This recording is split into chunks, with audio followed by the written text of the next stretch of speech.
was. And did you guys see from picks and bans on that this was going to be a clear-cut victory from Fnatic, or what did you make of the comps? Well, I mean, after the game, and I think also before the game, I think we can agree leaving Twitch open to Reckless, probably not the best idea. I think Copenhagen Wolves felt forced to ban Nidalee because Yasuo was being banned away. Normally, Yasuo is the counter to Nidalee. But still, it's not worth it when you leave Twitch open, you saw Fnatic instant lock it, and when you can't even punish him in the laning phase, there's nothing you can do. Fnatic just took full control and Reckless just destroyed everything. Yeah, I think they had a bit of a painful champion select overall because Kassadin has to go in there on that red side ban. We've seen that the Wolves have constantly banned out Nidalee, even without the Yasuo gone as well. But with the Yasuo ban, they were definitely forced to do that, and then your pickings are kind of slim where you go from that. That was already the first blow of the game, I think, for the Wolves. And then going into the game itself, Copenhagen Wolves early game maybe lacking in some aspects.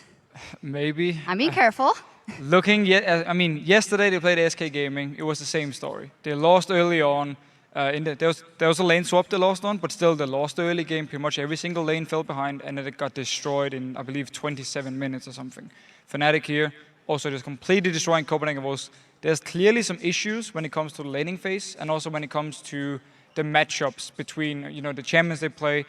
For instance, in this game here, Unlimited, because he died to the first blood, yes, so he was under-leveled early game, but still he played way too aggressive in the laning phase. He kept engaging in. Whenever there was a chance for him to land his E, he would go in, even though there was a black shield from Yellowstar every time. He took a lot of damage for it. So on the very first gank from Airwax, and where Sana joins in as well, Unlimited is already really, really low because he took so much poke, so it's easy for Fnatic to turn it around and win the fight.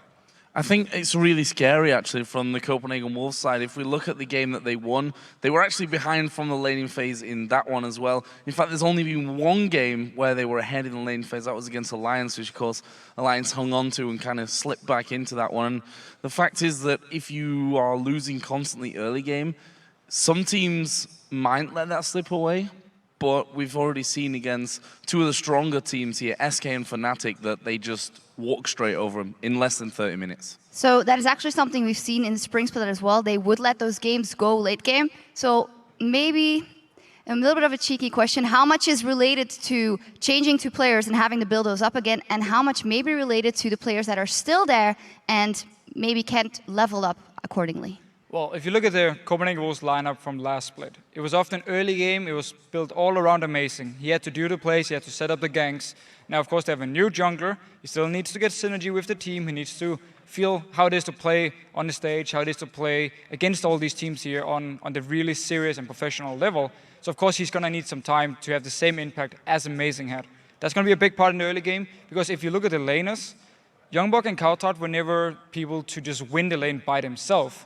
They would always rely on Amazing to come in, set up a gank. They wouldn't lose the lane, but they wouldn't win it. So now they have the issue here, if the jungler falls behind for them, the entire team just falls behind. Yeah, and that's, as you said, just going to take time for them. It's not something that you can just have overnight there. You replace your jungler, it's such a key element, and especially in a team that plays like they do, like you said, with the solo laners, never really completely outplaying their opponent, but as you rightly point out as well, never really losing it. Very solid, but never kind of wavering from that level. It means that if you want to win, the jungler has to be involved, and clearly they've not quite got that down yet. Yeah, and Fnatic looked really good, but we'll have to see what they can do versus Roccat later. As for now, though, we're about to head back to Demon and Quickshot to get into the next match.